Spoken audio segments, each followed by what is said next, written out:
நஹ்மதுஹு நுஸல்லி அலா ரசூலிஹில் கரீம். ரமலான் மாதம் என்பது த மந்த் ஆஃப் ஷேரிங்னு சொல்லுவாங்க. நம்மகிட்ட இருக்கிறத பிறருடன் ஷேர் செஞ்சு சந்தோஷமாக வாழக்கூடிய ஒரு மாதம். இந்த ஷேரிங் இருக்கா இல்லையா, இது சஹாபாக்கள் ஸல்லல்லாஹு அலைஹி வஸல்லம் அவர்கள் சஹாபாக்களுடைய உள்ளத்தில் விதைத்தது. நம்மிடம் இருக்கக்கூடியதை பிறருக்கு கொடுத்து வாழ்வது. இப்போ முஹாஜிர்கள் ஹிஜ்ரத் செஞ்சு வந்தாங்க, அன்சாரிகள் தங்களிடம் இருந்ததை கொடுத்தாங்க. அந்த கொடுத்து வாழக்கூடிய அந்த குணம் இருக்கா இல்லையா, அது உயர்ந்த குணம். அந்த குணத்தை ஏற்படுத்துவதற்கு நிறைய சுன்னத்துகளை ஸல்லல்லாஹு அலைஹி வஸல்லம் அவங்க நமக்கு வழிகாட்டிட்டு போயிருக்காங்க. இந்த மாதத்தின் தொடர்பில் மிக முக்கியமான ஒரு சுன்னத், அப்படி நம்முடைய தயால குணத்தை, அதாவது கொடுக்கக்கூடிய அந்த குணத்தை ஏற்படுத்துவதற்காக ஸல்லல்லாஹு அலைஹி வஸல்லம் அவர்கள் இந்த மாதத்தில் நமக்கு சொல்லிக்காட்டி சென்ற மிக முக்கியமான ஒரு சுன்னத் என்னவென்றால், நோன்பாளிகளுக்கு உணவளிப்பது. இன்னைக்கு எல்லா பள்ளிவாசல்லையும் கஞ்சி காய்ச்சுறாங்க.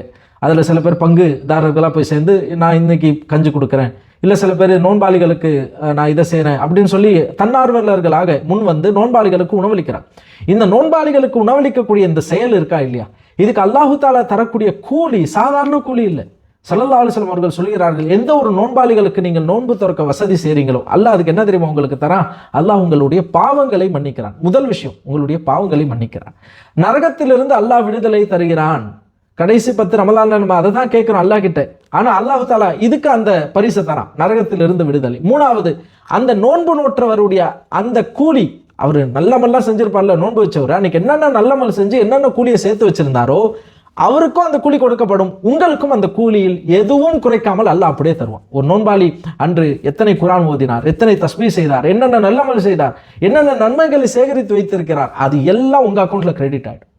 யோசிச்சு பாருங்க, 3 பெரிய விஷயங்கள் கிடைக்குது. நோன்பாளிகளுக்கு உணவு கொடுக்கறதுனால பாவங்கள் மன்னிக்கப்படுகிறது, நரகத்திலிருந்து விடுதலை. மூன்றாவது, அவருடைய நன்மை நமக்கும் அல்லாஹ் தருகிறான். இதை சொன்ன உடனே சஹாபாக்கள், எல்லா சஹாபாக்களும் செல்வந்தர்கள் இல்லையே யா ரசூலல்லாஹ், எங்களில் சில பேர் வசதி படைத்தவர்களாக இல்லையே யா ரசூலல்லாஹ், எங்களால் அவ்வளோ கொடுக்க முடியாதே, எங்களுக்கு ஆசைதான், ஆனால் அந்த வசதி அல்லாஹ் எங்களுக்கு தரல, நாங்கள் என்ன செய்வோம் யா ரசூலல்லாஹ் என்று கேட்டபோது கருணை நபி ஸல்லல்லாஹு அலைஹி வஸல்லம் சொன்னாங்க, நீங்க பெருசா உங்களுக்கு கொடுக்கணும்னு இல்லை, ஒரு குறைந்த அளவு பால் கொடுத்தாலும், ஒரு பேரித்த பழம் நீங்க அவங்களுக்கு கொடுத்தாலும், ஒரு சாதாரண ஒரு தண்ணியை அவங்க குடிக்கிற அளவு ஒரு தண்ணீரை நீங்கள் கொடுத்தாலும், பால், பேரித்த பழம் அல்லது தண்ணி ஏதாவது ஒன்று நீங்க கொடுத்தாலும் இந்த கூலி உங்களுக்கு கிடைக்கும். யோசிச்சு பாருங்க, ஒரு பள்ளிவாசல்ல நோன்பு திறக்கப்படுது, நீங்க போய் ஒரு 2-3 பாக்கெட் பேரித்த பழத்தை டேட்ஸ் எடுத்துட்டு போய் வாங்கி கொடுக்குறீங்க. அந்த டேட்ஸை கொண்டு அவங்க நோன்பு திறப்பவர்கள், அந்த பள்ளியில் எத்தனை பேர் நோன்பு திறப்பாங்க? அந்த டேட்ஸை வைத்து அவங்க நோன்பு திறந்துட்டாங்கன்னா இன்ஷா அல்லாஹ் உங்களுக்கு உங்களுடைய பாவங்கள் மன்னிக்கப்படும், நரகத்திலிருந்து விடுதலை. மூன்றாவது, அவர்கள் என்னென்ன நன்மைகளை எல்லாம் அவர்கள் சம்பாதித்து வைத்திருந்தார்களோ அந்த நன்மை அவர்களுக்கும் தருகிறான், அல்லாஹ் உங்களுக்கும் தருகிறான். எவ்வளோ பெரிய சாதாரண அமல், ஆனால் அல்ல எவ்வளோ பெரிய கூலியை தரான். ஸல்லல்லாஹு அலைஹி வஸல்லம் அந்த ஹதீஸை நிறைவு செய்கின்ற போது ஸல்லல்லாஹு அலைஹி வஸல்லம் சொல்கிறார்கள், ஒமன் அஷ்பா சாயிமன், இதெல்லாம் நோன்பாளிகளுக்கு தரது. ஆனால் இன்னொரு கேட்டகரி, ஸ்பெஷல் கேட்டகரி ஸல்லல்லாஹு அலைஹி வஸல்லம் சொல்றாங்க, யார் ஒரு நோன்பாளிக்கு வயிறு நிறைய உணவளிப்பாரோ, அதாவது வயிறு கஞ்சி, அதான் வயிறு நிறைய தான். வயிறு நிறையன்னு சொன்னா தர்புடனான சாப்பாடு விருந்துன்னு அர்த்தம் அல்ல. அவர் வயிறு நிறைய அளவு, நீங்க ஒரு கஞ்சி ஸ்பான்சர் பண்றீங்க, ஒரு கஞ்சி குடிச்சா வயிறு நிறைஞ்சிருது. அஷ்பா சாயிபன், எந்த ஒரு மனிதர் ஒரு நோன்பாளிக்கு வயிறு நிறைய அளவுக்கு உணவை தருவாரோ, சகாஹுல்லாஹு மின் ஹவுதி, ஸல்லல்லாஹு அலைஹி வஸல்லம் சொல்றாங்க, நாளைக்கு மறுமையில என்னுடைய ஹவுதுல் கௌசர், அந்த நீர் தடாகத்தில் அல்லாஹு தாலா அவருக்கு தண்ணீரை புகட்டுவான். எவ்வளவு பெரிய அந்தஸ்து, எவ்வளவு பெரிய மக்காம். அந்த உணவை அளிப்பதனால அந்த நீர் அந்த ஹவுல்ல அல்லாஹ் அவருக்கு நீரை புகட்டுவான். அந்த நீரை குடித்தவர் சுவனம் புகும் வரை அவருக்கு தாகம் ஏற்படாது. சுவனத்துக்கு போற வரைக்கும் அவருக்கு தாகமே ஏற்படாது. மொத்தம் 5.